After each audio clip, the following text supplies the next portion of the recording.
Hey everyone, Jay here at Lived and Learned DIY. We got a beautiful day here in southeastern Kentucky. It's wonderful. It's about 80 degrees and it's absolutely magnificent. I love this weather. So today we've got another project on the books. So let's get right into that. Today's project is my John Deere zero-turn lawnmower.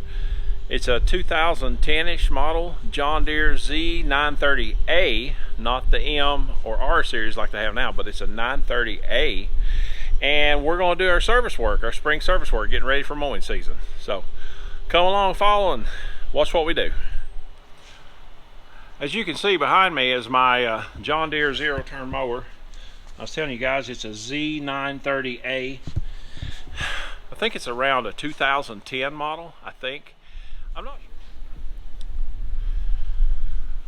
When I bought this mower, I bought it at our local John Deere dealer. I was actually going in, the funny story was, I was actually going in to get some parts or lubricants or something at the dealership. I pull in the front, and along the front of the building, they always have a bunch of brand new zero turns parked there, and this one was actually parked in it. They all look brand new. I mean, shiny, clean. So I walked past this one. I thought, that looks a little weird, and I go back out and I'm looking at it and I'm like, wait, that's used. So I go over and turn the key on. It's got about 400 hours on it.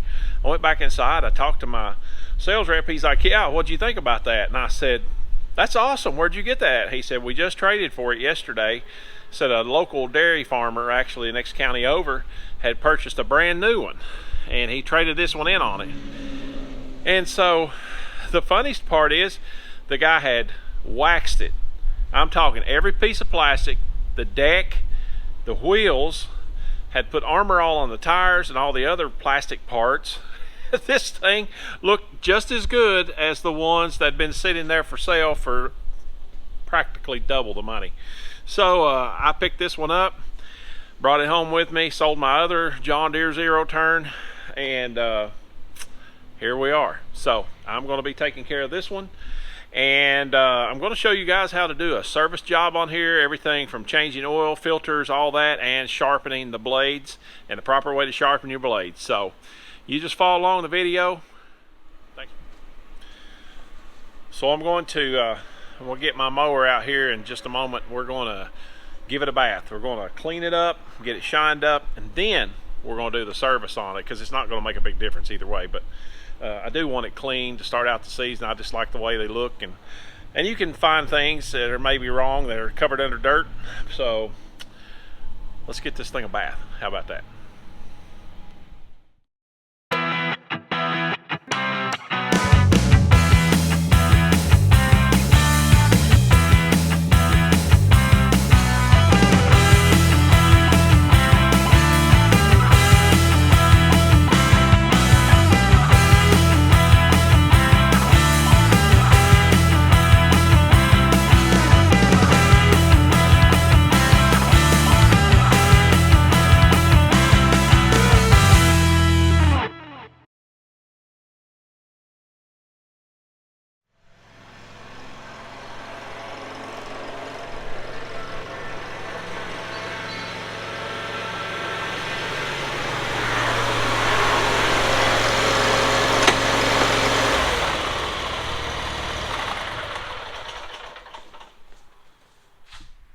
As you can see behind me, I got the old zero turn cleaned up, pressure washed, and ready for servicing.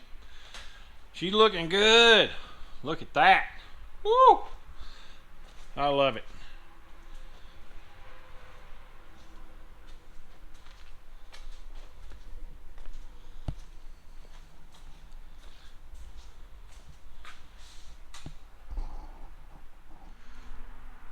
Here we are with our service parts that we need for the spring service job. We've got an outer air filter, an inner air filter, a fuel filter, oil filter, 2 spark plugs, NGK, and 2 quarts of 10W30. And also I've got 2 gauge wheels here. The reason I've got those is because last year I actually hit a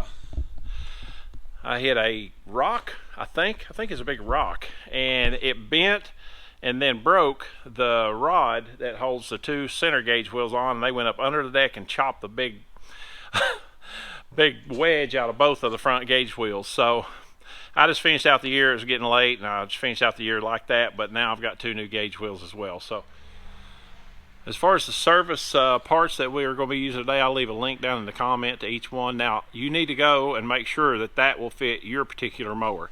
The easiest way to do that is find the model of your mower on the side of it.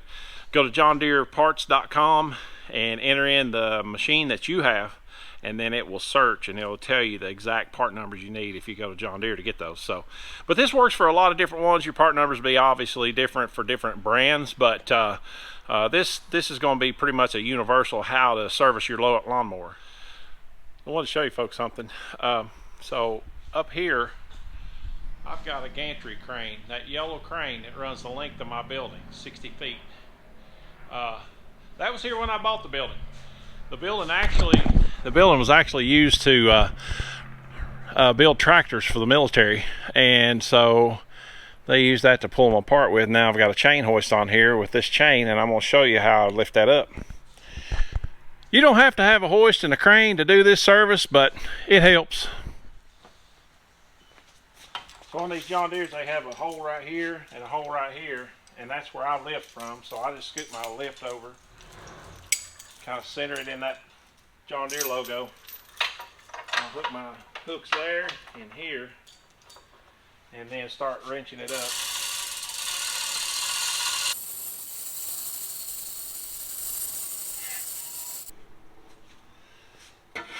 I was trying to think of safety. I put my jack stands under the deck just for a precautionary. There we go. We're going to get up under there, take the blades off. I'm going to show you how to sharpen those properly. This is not a usual angle for me, but here we go. We're under the deck now, and you can see there's some buildup in places like this right here and over there. What we'll do is we're going to pull the blades off, get them out of the way, and then we're going to scrape this down with probably just a scraper and then a wire brush just to get that stuff off there. It makes the mower perform so much better.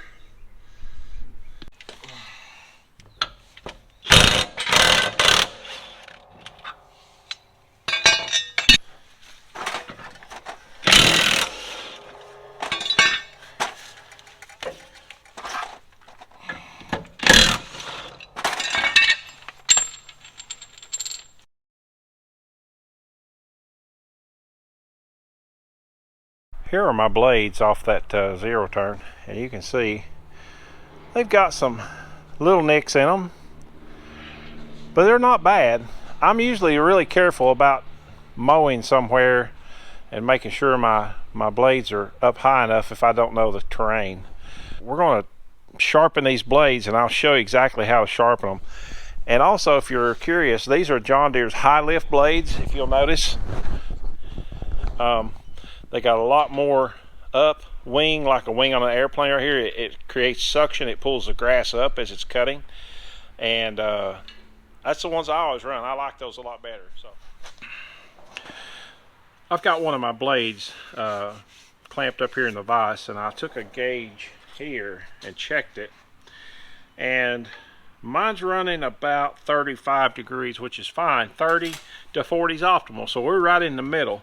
So you want to try to maintain that same edge, and you certainly don't want to round over this edge right here because you will cause a line in your grass. These don't overlap much as they go around, so you got to be really careful. This is starting to get a little rounded, but I'm going to try to maintain this angle and grind this right here. I'm using a grinder with a flap wheel that's not a super aggressive one because these aren't bad. Okay, now we're starting to bring an edge onto here. You can really feel it. Your finger starts to catch on it. What I do is I'll get it started, and then I'll run my wheel gently over this edge to take off that little burr on the bottom, just like this. Oh, that's even better. So now we're going to hit it a couple more times.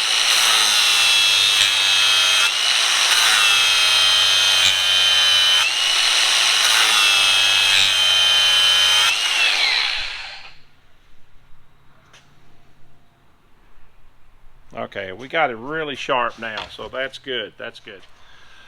Something else you want to keep in mind when you're sharpening your blades is to try to sharpen them the same amount on each end. Now, there's a lot of your purist guys that will tell you these blades need to be balanced, and I'm not against that. However, I don't have a good way to balance them short of putting them on a horizontal shaft and spinning them and see if they stop where they stop. You know, your heavy side, your thicker side is going to be down, the lighter side is going to be up. That's all I know. It's not very precise.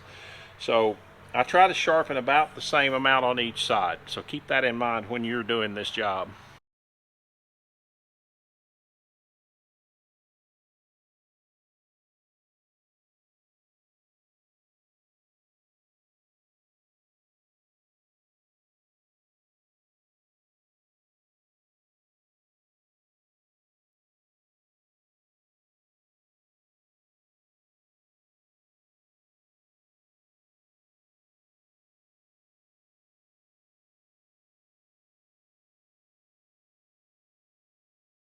So I'm done sharpening my blades, and I got to thinking about something I want to tell you folks. Short of getting down on the ground and visually or touching the blades to inspect to see how sharp they are, there's another really good way to do it. You don't have to get down on the ground with your mower. Check your grass. Your grass will be a perfect indicator of whether you have sharp blades or not. Now, sharp blades cut grass cleanly and evenly, making it stay healthy and green, while dull blades tear the grass, leaving ragged edges that can turn brown, and that looks terrible. I showed you my gauge wheels, and here's what's wrong. You can see right here, that one, it has a huge notch out of it, and then this one here has a pretty good size one too. Now, will it completely affect the mowing quality? Probably not so much, but I still want to replace that because it's just bad. And this one's got a pretty sizable flat spot on it, and this one's starting to. So I went ahead and got two new ones, and we're going to replace those.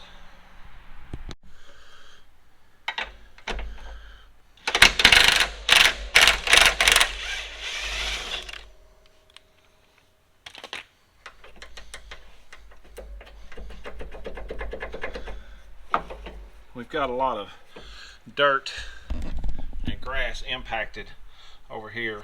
I'm going to have to cut that out with a knife and then pull this out and take the spindle bolt out. I had not planned on showing you this, but I will now because it actually needs to be addressed. We've got this piece right here which sits down in the wheel like so. You can see how bad that wheel's worn, and then it goes over the axle like this, and all of it's bound up. So what I'm going to do is straighten that because it's bent a little right here. You can see it there. I'm going to straighten that out. I'm going to grind this and grind that, actually with a wire wheel, and then put grease on it and then put the new wheels on. So that wasn't planned, but that's what we run into, and that's what we take care of.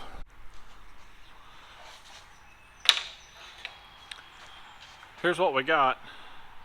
I wire brush this, and see how easy that comes apart now? This was bent.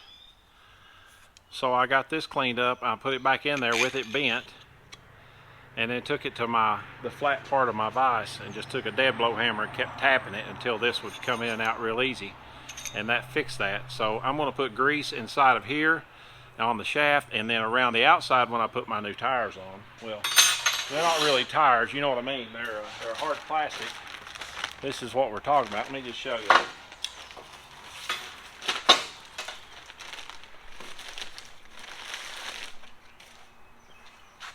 These are new hard plastic gauge wheels, and then this fits inside a lot more snugly than the old one did.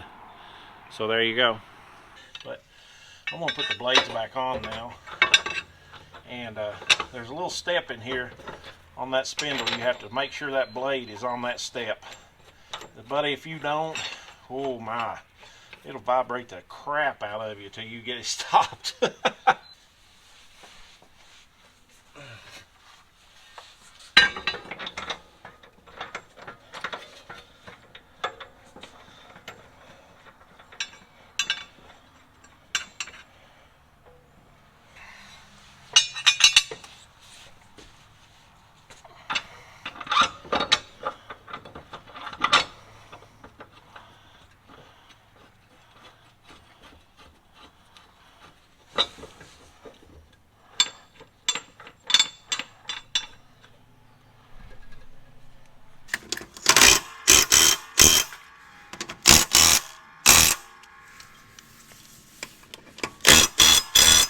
I'm gonna go get my torque wrench and torque these bolts down. I'll have to look that up. I can't remember that from year to year, but anyway, I'm going to torque those down to the proper specs.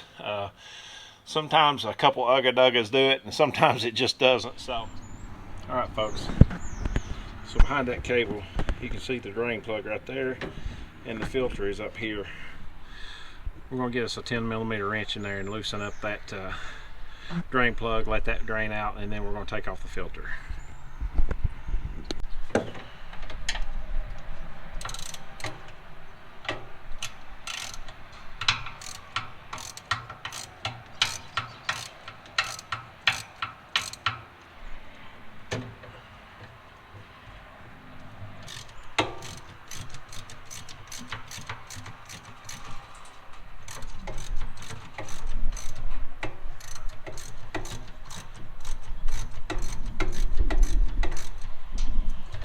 Typically what I do is I let the lawnmower run for about 10 minutes and get it up to operating temperature before I ever drain the oil. That way you've got all the contaminants mixed up in the oil itself. So right now we're going to let this thing drain, and I'm going to take the filter off now. I've got this oil filter wrench that fits that one, so let's see how this goes.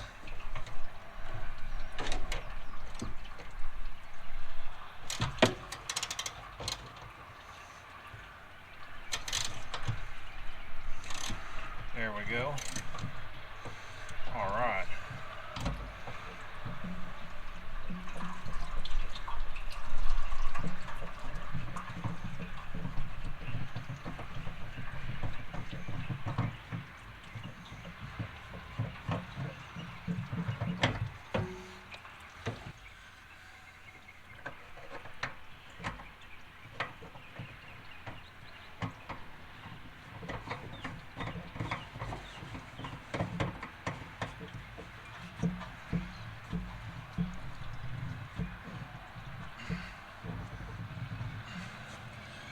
There we go. That's all that needs. With these Kawasaki engines, they have a double air filter setup. Let me show you what we've got here. So we got this and got one down here, and then we pop this off. Then you'll take this out, and there's a secondary one in here. I think that one's actually called the primary. But anyway, that I'm going to go ahead and replace it, but that is not even remotely dirty, and the other filter is not bad. We're going to replace them though. So here's our outer filter, and then our inner air filter.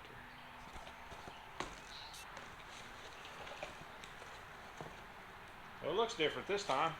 Look at that. Wow, okay. Still the same diameter. We're good to go there. You can see the difference. There's quite a bit of dirt on this one, but we're going to replace both of them. So let's go do that. So we got our primary filter. It goes in first, just like that. Then our secondary.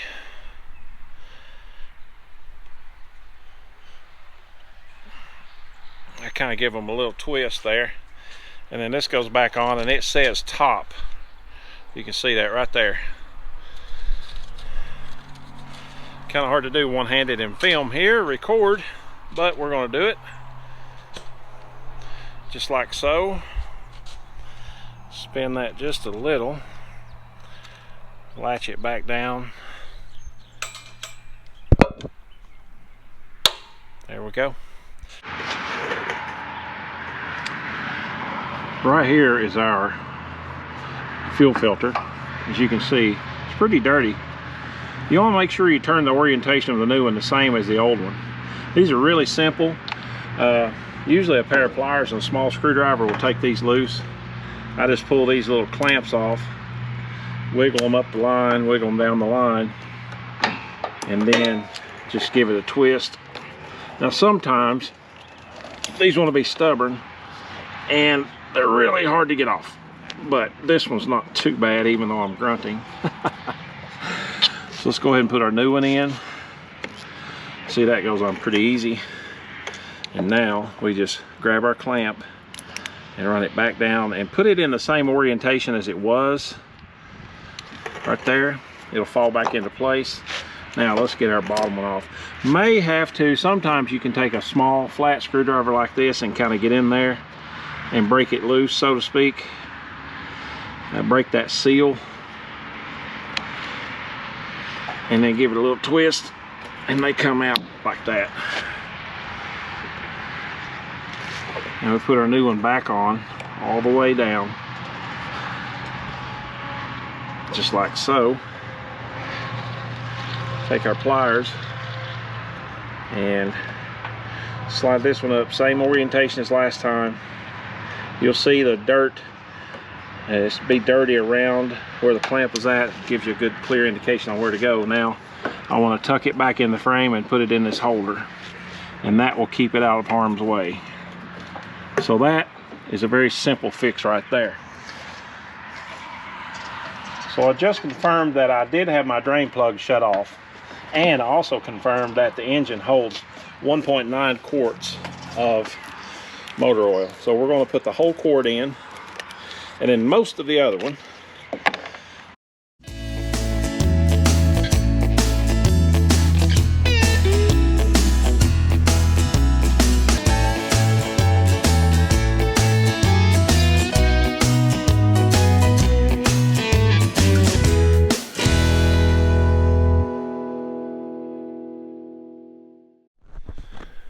So the lawnmower's cooled off now, and you can see right there through that access hole is a spark plug. We got one on the other side. It's going to be kind of hard for me to record this, but I'm going to try it anyway and just show you folks. But you know how it goes. You just pop that boot off and you pull the spark plug out.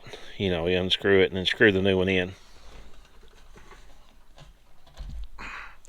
Okay, finally got the boot off, and I actually had to take a upholstery tool get under there and take it loose with, but let's get it turned out of here.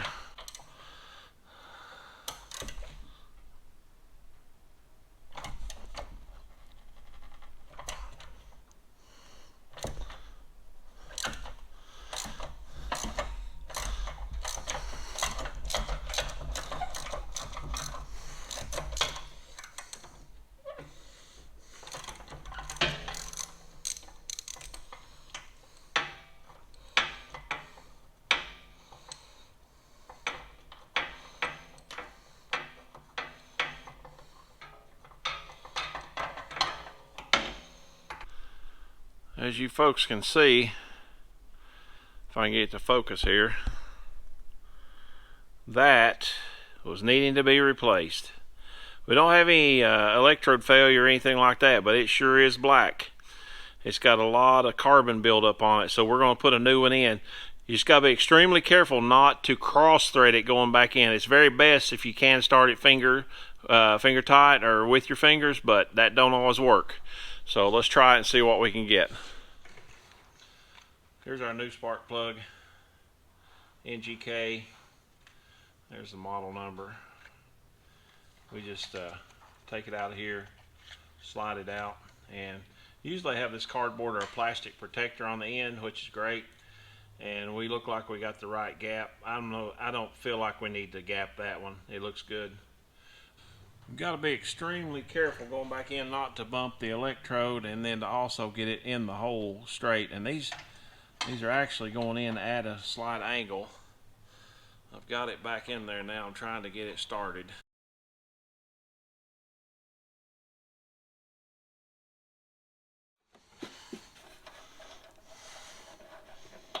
That was easier to get to.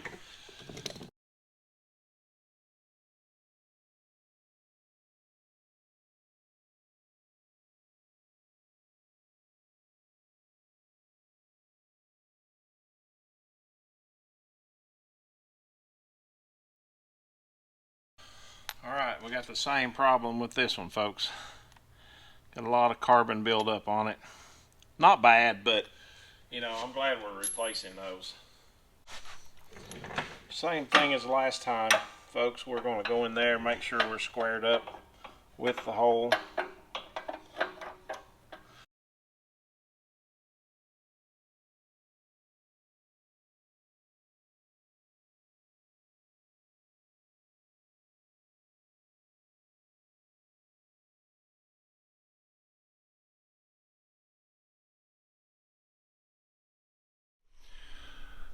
Now I'm on the last step of what it takes to do a full service job. That is greasing all the grease zerks or alamites, however you guys say them, I don't know. This one has several. We've got 3 on the spindles. It has 3 spindles on the deck, 3 blades, so those 3 get greased. We got lubrication on the handles right here, on the wheels down here, on the inside right here for the swivel casters.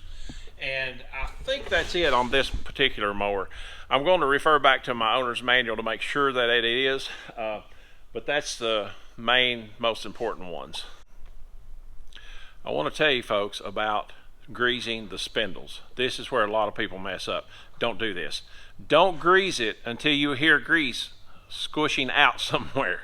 There's no need for that. This thing has sealed bearings, top and bottom.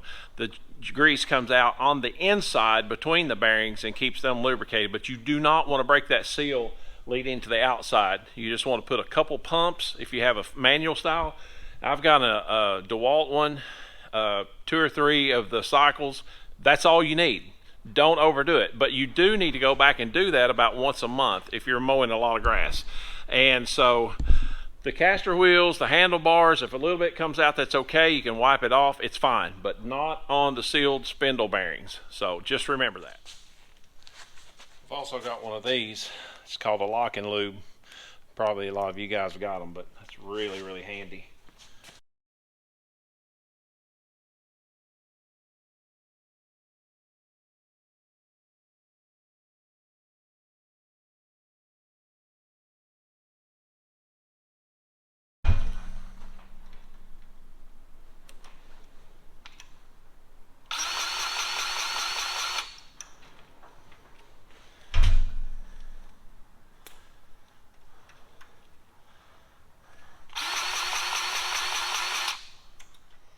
So that's it. We're done. We got all of the lubrication, fluids, filters, spark plugs, everything changed. Everything's done, good to go for the spring 2026. All we have to keep an eye on now is keeping our casters greased, and every once in a while, about every 50 hours, give a few pumps to the spindles there. Remember, don't push it out of the sealed spindle. So anyway, we got all that going on, and we're good to go. So I'm ready to mow.